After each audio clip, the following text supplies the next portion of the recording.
이번 영상에는 오버로드 극장판, 로블 성왕국편과 오버로드 세계관에 대한 스포일러가 담겨져 있으니 시청에 주의해 주시기 바라며 영상 보시기 전에 구독과 좋아요는 콘텐츠 제작에 큰 힘이 됩니다.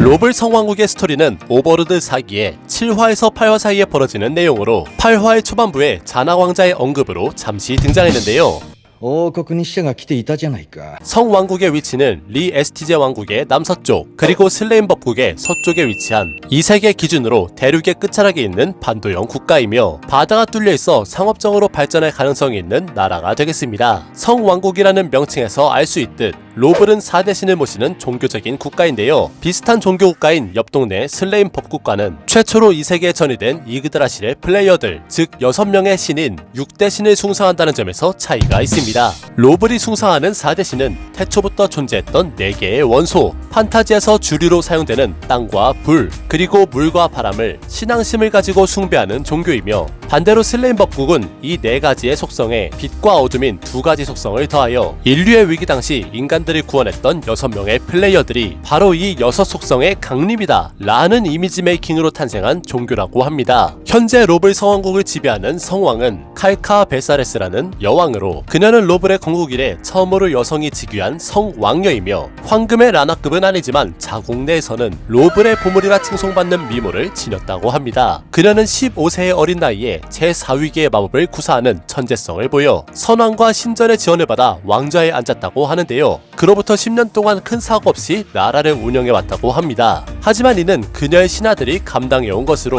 작가의 말에 의하면 왕으로서의 자질은 리 에스티제 왕국의 람포사 3세보다 못하다고 하며 어린 나이에 4위계의 마법을 구사한 것에 비해 10년이 지나 25살이 됐음에도 전투력 면에서는 왕국의 범죄 조직 6팔에 センサスマルムビストそして不死王デイバーノック 와 비슷하거나 조금 높다고 하며 이는 그녀의 마법이 전투에 관련된 것이 아닌 자신의 미모를 유지할 미용 마법에 특히나 신경을 쓰고 있었기 때문으로 보입니다. 마도국과 아인즈에 대해서는 언데드임에도 불구하고 백성들을 잘 보살피고 다스린다는 개인적인 인상을 가지고 있으며 이는 제국의 지르크니프 황제가 アンデッドであるために聖者が面白半分に殺される可能性は高い 라고 평가한 부분과는 차이가 있어 오버로드 세계관의 다양한 군주상을 보여주고 있습니다. 아무튼 이 로블 성왕국에는 큰 골칫거리가 있었는데요. 로블과 슬레인의 사이에는 아베리온 구릉지대가 있었는데 이곳에는 총 18개의 아인종 씨족들이 서식하고 있었으며 로블 성왕국의 입장에서는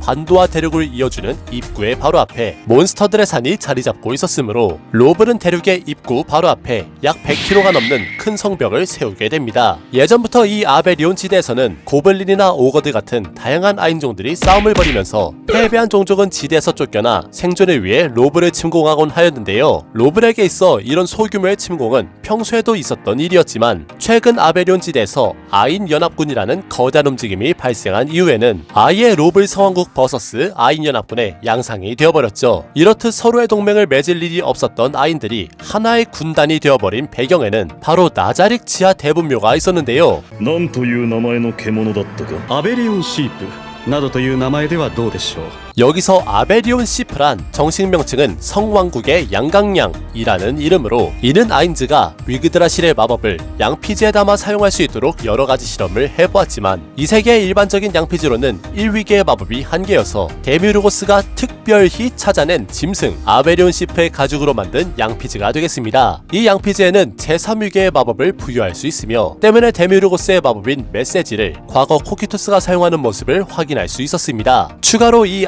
아베리온 시프에 대해 조금만 더 설명드리면 성왕국의 양강량이라는 이름에서 이 양각이 지닌 의미는 2개의 뿔을 가진 양 이라는 의미가 아닌 2개의 다리를 가진 짐승이라는 의미로 이는 곧 성왕국에서 잡아온 인간임을 뜻하는 것이며 이때 당시 성왕국에서는 마을 단위의 시종 사건이 몇 건이고 보고된 적이 있었다고 합니다. 즉 데미르고스는 이 아베리온 구릉지대에서 아베리온 시프라는 이름의 인간들의 가죽을 벗겨내어 스크롤 마법을 위한 재료로서 사용하고 있었으며 아인즈의 세계정복 계획의 일환으로 마왕 얄다바우트라는 거대한 힘을 이용하여 아베리온 지대의 아인들을 통합 아인 연합군을 만들게 된 것입니다. 참고로 아인즈는 작중에 중간중간에 쓸데없는 살생을 지향하는 모습을 계층 수호자들에게 자주 보이곤 했는데요. 하지만 데미우르고스에게 있어 이는 나자르에게 이익이 되는 필요한 살생이었으므로 벌레만도 못한 인간에게 아베리온 시프라는 이름을 굳이 붙여가면서 あなた様は私の愚案などとうにお気づきだったはず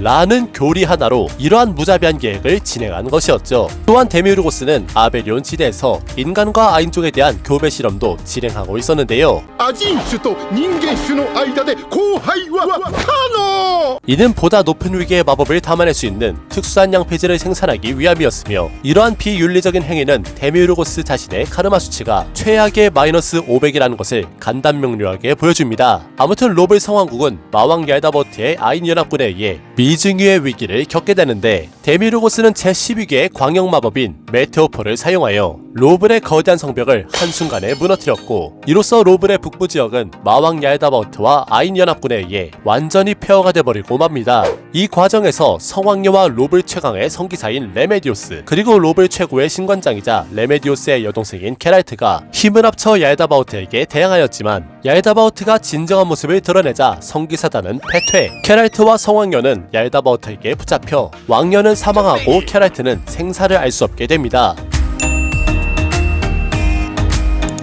네! 오늘 이렇게 해서 앞으로 개봉하게 될 오버로드 극장판 로블 성왕국 편의 챕터 1을 찍먹해봤습니다. 오버로드 4기에서 리 에스티제 왕국의 멸망 이전부터 나자르의 행보는 상당히 충격적인 것들이었는데요. 추가로 성왕국을 박살내버린 얄다바우트의 진정한 모습은 데미우르고스가 자신의 스킬인 마장 소환으로 불러낸 84레벨의 분노의 마장과 바꿔치기를 한 것이며 데미우르고스 본연의 모습은 우리가 잘 알고 있는 개구리 악마의 모습입니다. 오늘 영상 재밌게 보셨다면 추천과 댓글 그리고 구독까지 부탁드리며 저는 다음 영상에서 인사드리도록 하겠습니다.